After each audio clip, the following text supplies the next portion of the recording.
Hey friends, Peggy Hall back with you from the healthyamerican.org. We're closing out the week here with another story coming out of Lahaina, and this one is related to the rebuilding.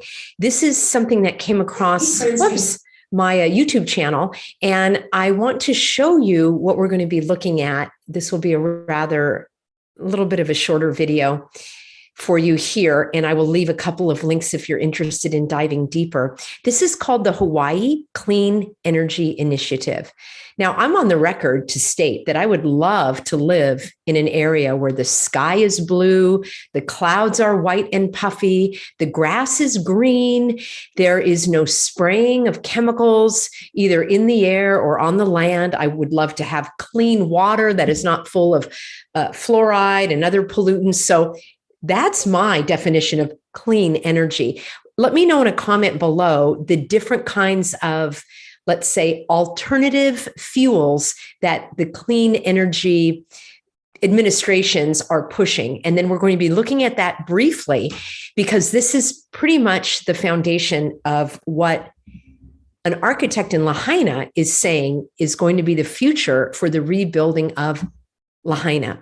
So I'm going to be sharing with you in just a moment a 2-minute broadcast where we're going to hear from the architect. And I want you to listen for the key words of clean energy. I'm not sure if he says sustainable or resilient, but it's definitely about achieving these goals that are in place here for the Aloha Plus Challenge. They make no bones about it. They're 100% in bed with the United Nations. They are serving their New World Disorder, overlords, and the WEFers, as I say, the World Economic Forum. They all kind of intersect and have the same goal of basically oppressing you and telling you where you can live and how much energy you can use, what you can eat. Basically, they've already told us what we can wear, right? I just did a video on how nobody has the right to tell you what to wear, especially on your face. But before we do any of this, let me bring you a word from the sponsor. So we are looking at trimwithpeggy.com. And what I want you to know is that a new study reveals a surefire way to increase your odds of losing weight. And that is with the habit of stepping on a scale. I've told you that's what my hubby does. He gets on the scale every morning. I'm not that brave to do so, but that's how he keeps his weight in check. And researchers say that stepping on a scale helps you shed the unwanted pounds compared to if you didn't do that, because this way it keeps your goals at the front of your mind. And then I like doing this supplement. So it is, actually helps with not only weight management, but reduced cravings and a boosted metabolism.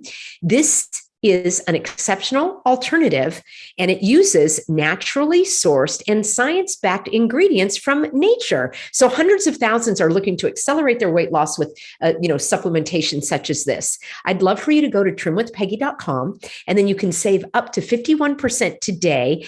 And go again, it's trimwithpeggy.com. I'll also have a link for you in the description box below. Friends, my friends at BioTrust are also going to give you additional free bonuses, including VIP weight and weight coaching, actually live, and you get that for life. There are different free downloadable ebooks and all sorts of things. So check it out at trimwithpeggy.com.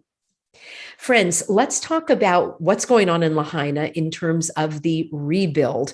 There has been so much going on when I shared, as many have noticed and others have done as well, that Josh Green Do Deal said that we are going to build back better.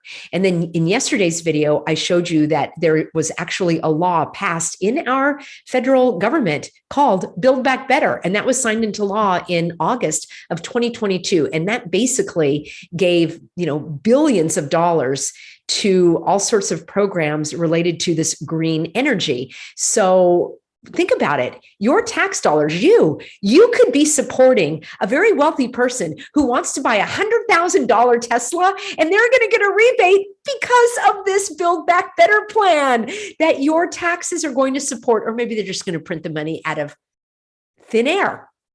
Maybe out of clean air. Hopefully it's going to be clean. And all different kinds of programs are going to be getting this money.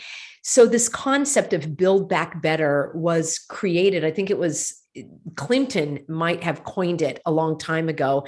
And this has been being pushed forward in an accelerated manner by the United Nations, by those that are at the forefront of the New World Disorder, as I call it, the WEFers that are telling us you will own nothing and be happy, meaning they're going to build back in the way that they want to, with a lot of technology, all of the green, clean energy, and they make no bones about it. Because Joshi said this within 24 hours of the horrible firebombing of Lahaina, that was like one of the first things that came out of his mouth. And I did a video on that. And he says, we are going to build back better. Now, I don't know if that was something that well, I do know he wanted to say that intentionally. And then over the last several weeks, he has had to backtrack and say, we are going to build back exactly as the people of Lahaina wish. I've been studying these videos and testimony from Lahaina residents who have been talking about maybe slowing down the rebuild. They would like to reduce the number of Airbnbs and hotels that are in that town so that the people themselves have a place to live. It's really interesting listening to all of the different concepts that they're bringing forth. And if you're interested, I can bring you more of that as well. And I do agree that it should be built the way that the local people want it. In fact, that's really the answer to most things. The more local, the better. I used to have a saying, well, I have a saying of being local and vocal is a way to really get the attention of the evildoers, because sort of, rattling the cages at the presidential level and the government level, the governor level, you're quite a bit more distant. And there are so many more people that they, are representing. But when you're talking about your local school board, your water board, your own HOA, your city council, going local and vocal, I think you can have a better impact. And that's why I don't care for these, federal programs for schools. How does the federal government know what you need in your community? They don't. That is a type of communistic political system where it's the top down, the central planning. It's really not a good way of doing it. So I do applaud the fact that many of these many people that live in Lahaina are coming forward and giving their testimony. And time is going to tell how that's going to be received and what's going to be done, and whether or not they have public serpents representing them, or whether they have public servants who really care about the community and about the people. But what I'm about to show you gives me an idea that it's going to be the former, where they have their agenda that they want to push through. This is just a 2-minute video, so I want you to hear it exactly as it is presented. And let me share my screen. By the way, I did a video related to what this architect is talking about, which is those container homes. I did a couple of videos about that, and I can leave a link for you as well. All right, let's do this. I'm going to share my screen and we will take a look. And I think it's large enough for everybody to see. Here we go.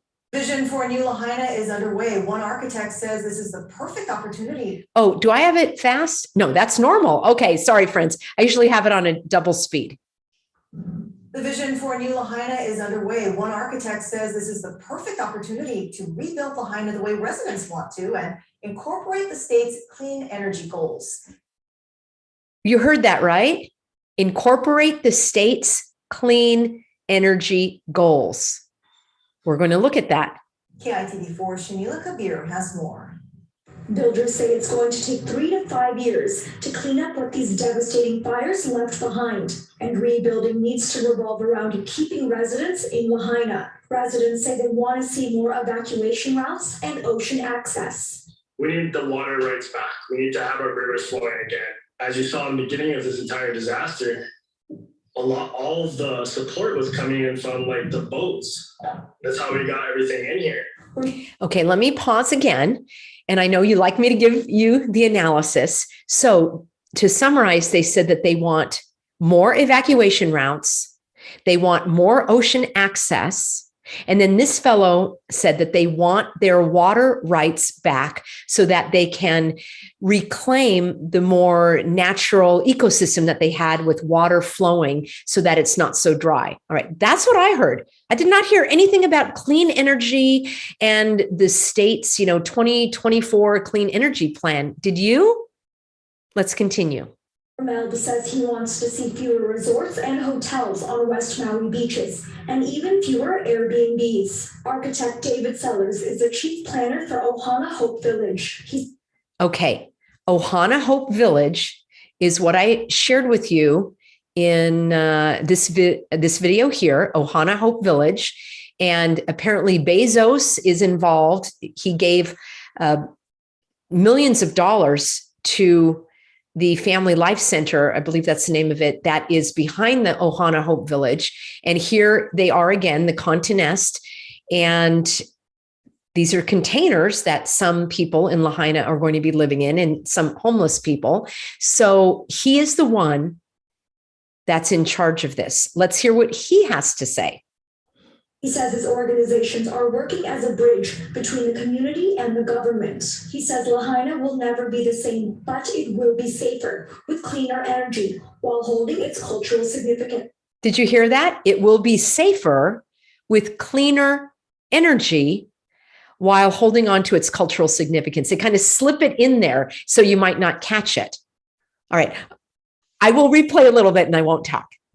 Let's let you hear. The residents want to and incorporate the state's clean energy goals. KITV4 Shamila Kabir has more. Builders say it's going to take 3 to 5 years to clean up what these devastating fires left behind, and rebuilding needs to revolve around keeping residents in Lahaina. Residents say they want to see more evacuation routes and ocean access. We need the water rights back. We need to have our rivers flowing again. As you saw in the beginning of this entire disaster, all of the support was coming in from like the boats. That's how we got everything in here. Melba says he wants to see fewer resorts and hotels on West Maui beaches, and even fewer Airbnbs. Architect David Sellers is the chief planner for Ohana Hope Village. He says his organizations are working as a bridge between the community and the government. He says Lahaina will never be the same, but it will be safer with cleaner energy while holding its cultural significance. A local family that wants to incorporate, renewable energy in their design, in their new build, that's only going to save them money. It's only going to make our community better. So I think there's an opportunity there to utilize technology without it detracting from the uniqueness, historical aspect. Sellers says most architects agree. Rebuilding Lahaina represents an opportunity to help the state reach its 2045 clean energy goal. We're dealing with climate change in a number of ways, whether it's the drought conditions, the potential for fire to happen, whether it's more direct human-caused climate change, like local climate change, microclimate change. His project, Ohana Hope Village, is working on transforming a 10-acre field in central Maui to 90 homes, which can house around 500 people. The first prototype should be ready this week. Shamila Kabir, KITV4 Island News. Okay, now I'm not a mathematician, but 90 homes and 500 people, and you saw how small those homes are? Isn't that like 6 people in a home, if you can call them a home? Now, let's just go back a little bit. So he gives his talk all about renewable energy, climate change, and microclimate change. But what's interesting to me is that none of the Lahaina residents are talking about that, at least the ones that the one that they showed here in the summary. They're talking about access to the ocean. They're talking about fire breaks. They're talking about getting their water rights back.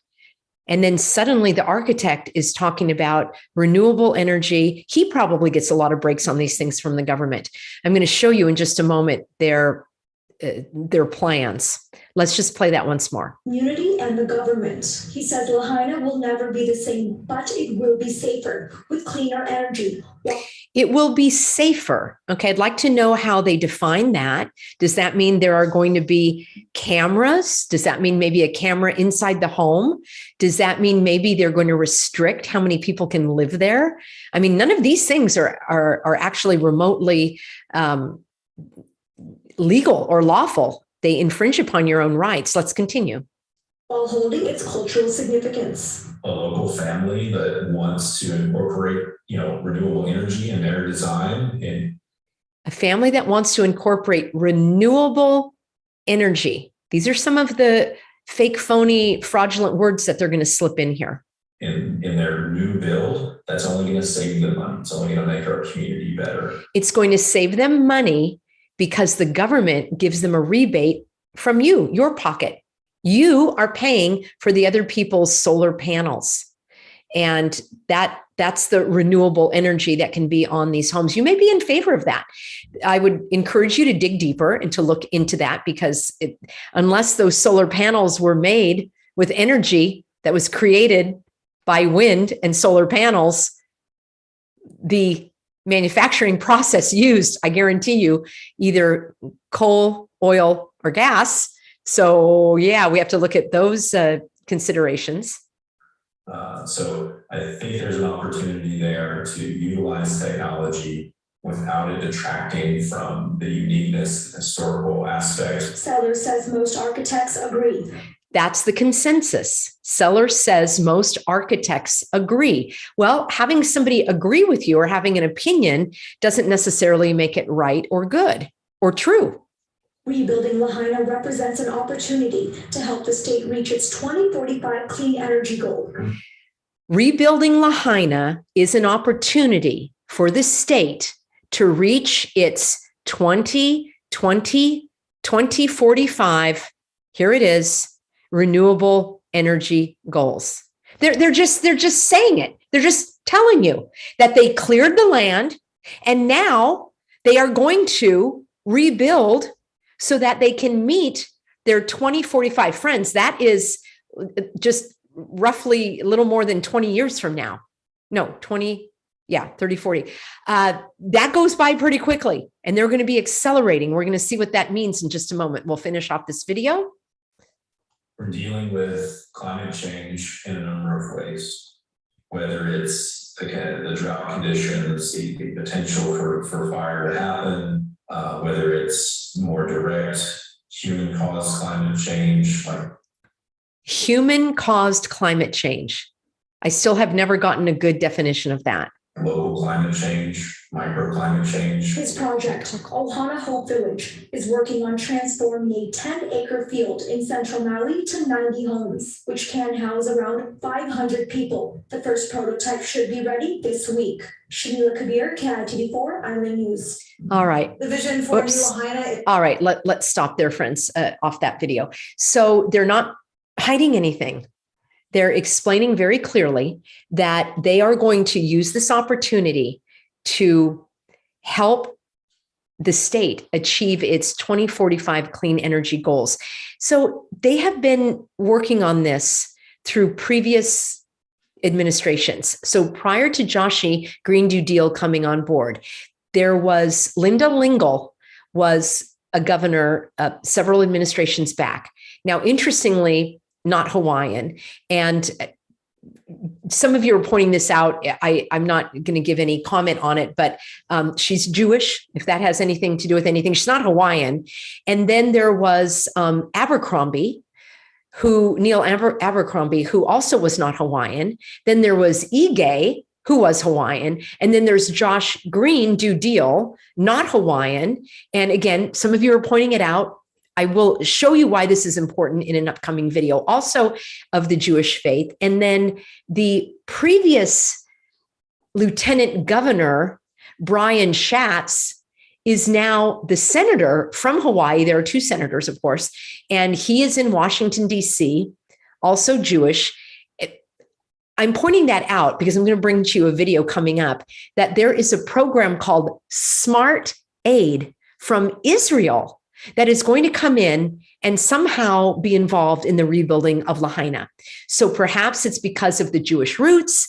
I don't know. I'm doing a deep dive on that right now. I don't hold anybody's faith against them. That's not the point of me mentioning that, other than the fact that they're not Hawaiian, and I don't know if they are holding the Hawaiian people's desires at the highest standard. So I probably got myself into a little trouble with that side commentary there, but these are just facts that I'm stating. Let's take a look at the actual Hawaii Clean Energy Initiative, and then we'll finish off the video with some questions about what exactly is clean energy. So here we are, Hawaii State Energy Office. All of those previous governors that I mentioned had signed on to this Hawaii Clean Energy Initiative. And so we'll look at the first one here from 2008. I thought this was interesting. And this was from that Linda Lingle. And this caught my eye. It says right here that, and I know it's a little bit faint, so I'll just read it out loud. Successfully developing, what's going on here? Successfully developing Hawaii's successfully developing Hawaii's energy economy will make the state a global model for achieving a sustainable, clean, flexible, and economically vibrant energy future. Of course, they love those words, sustainable, and they don't say the word resilient, but they love that as well. That's another one of their code words. So this was signed in 2008, and this is just a memorandum of understanding between the Department of Energy and the state of Hawaii. Basically, the Department of Energy saying, we're going to let you know of any programs that are coming around. We will support you in getting the word out about your desire to be the first 100%. Here we are, 100%. Maybe that's in the next one. Here, they were going to do between 60 and 70% of their energy needs from clean, renewable energy sources. We're going to look at the fallacy of that, but let's go back here. And there is another one that was signed in 2014 between the state of Hawaii, actually have it for you right here, and the U.S. Department of Energy. And this one says, instead of being a global leader, it says that they want to be a national model for job creation and industrial transformation, environmental compliance, and technological innovation. They want to have 100% of the energy in Hawaii come from clean and renewable sources. So I asked myself, well, how do you define clean and renewable, clean energy sources? And I went to, there's a state law in Hawaii, and I'm going to share that with you. I just took it from their Hawaii laws here. So let me share my screen again, and you'll see how frequently they use this phrase, clean energy. Clean, and this is the law, clean and renewable technologies. It's the Hawaii Revised Statutes 196-10.5 Hawaii Clean Energy Initiative Program. This is a law that says there is established within the Department of Business, Economic Development, and Tourism a Hawaii Clean Energy Initiative Program to manage the state's transition to a clean energy economy by 2045. And now we hear that the demolition of Lahaina is a perfect opportunity for them to build back better with these clean and renewable technologies. That architect is using the same exact language that is in this law. So they're using the phrase clean and renewable energy resources, renewable energy, clean and renewable, clean energy. Each county in Hawaii, here we are from 2011 to 2030, which is right around the corner, is supposed to transition to the clean energy economy. I've brought you videos previously about the county of Maui, where Lahaina is, and there are different sections of that island, that county, and the West Maui has had on the books for years their major transportation corridor meaning it's going to be the walkable area, no driving. This is where the bikes are going to be, probably public transportation, and it goes right through the downtown where these shops and these homes were.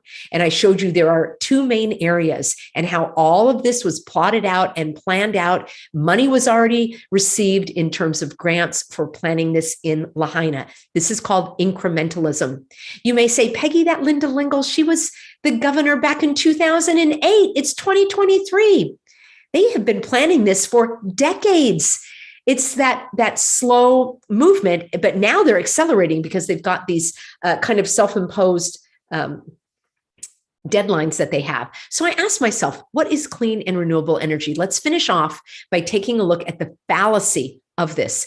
I'm not opposed to having different technologies that could be beneficial to keeping our air clean and our land clean and the water clean. Absolutely, but not at the risk of harming the population and not at the risk of making life so unbearable and so unlivable, especially when let's take a look and I'm going to show you exactly what I'm talking about.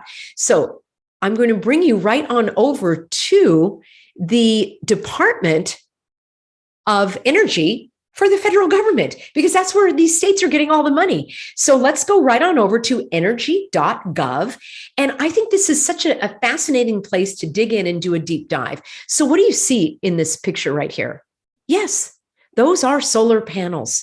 I personally don't have any solar panels. I do have a very small like a portable solar powered device for my cell phone in case, the electricity grid goes down. So that I think is very helpful. It's small and so forth. But when you're looking at this kind of visual blight on the landscape, and this is their idea of clean, renewable energy. So I looked at what the Department of Energy considers to be clean energy. Solar. I have some lovely, healthy Americans that sell solar panels. I have nothing against a person that wants to have them. I do have something against me having to pay for it. Why should I, through my taxes and through the Build Back Better plan and the, what is that called? All of these new laws that they're trotting out with the Inflation Reduction Act, which actually increased inflation. Why should I have to pay for that? You want solar panels? Go get some solar panels. Why do I have to pay for it? If they're so great, why do you have to have these incentives in order to do it? You want to buy an electric vehicle? Go buy one. Why should I have to pay for a part of you to buy this electric vehicle? Doesn't make sense to me. All right. So they are talking about solar and wind. Here they have them in the ocean. And then water. I think that's fantastic to have water powered. I mean, it makes sense to me. They've been doing that for a long time. Geothermal is using the heat from the earth. And then bioenergy, I think is very interesting. And that is where you've got agricultural waste and I think animal waste products, and those can be used to create heat once they're burned. So that's something interesting to explore. And then nuclear energy, that's very controversial. Let me know if you want a deep dive on that.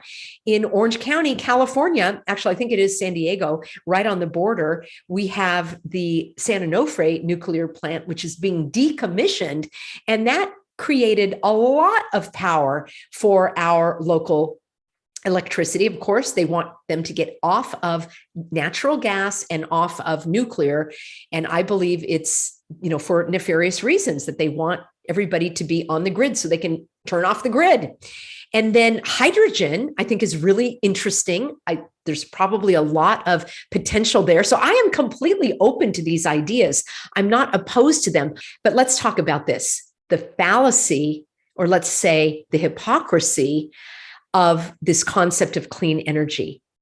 Manufacturing those windmills, I'm going to do a deep dive on that. And I'm going to show you the millions of dollars that companies are getting to create 3 windmills. I think it's something like $500 million to build 3 windmills that they are going to put on San Clemente Island off the coast of California, Southern California, Central California.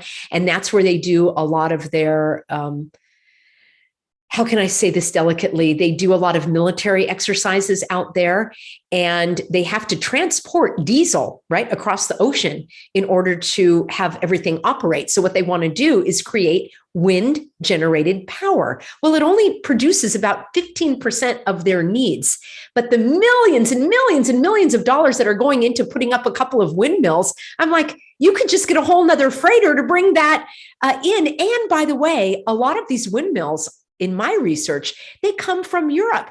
So you're carting the materials from Europe to the United States. You're not using oil or gas. I need to research that, or coal to power that giant ship across the ocean. And when you're manufacturing that, I've been doing a deep dive on how those windmills are manufactured.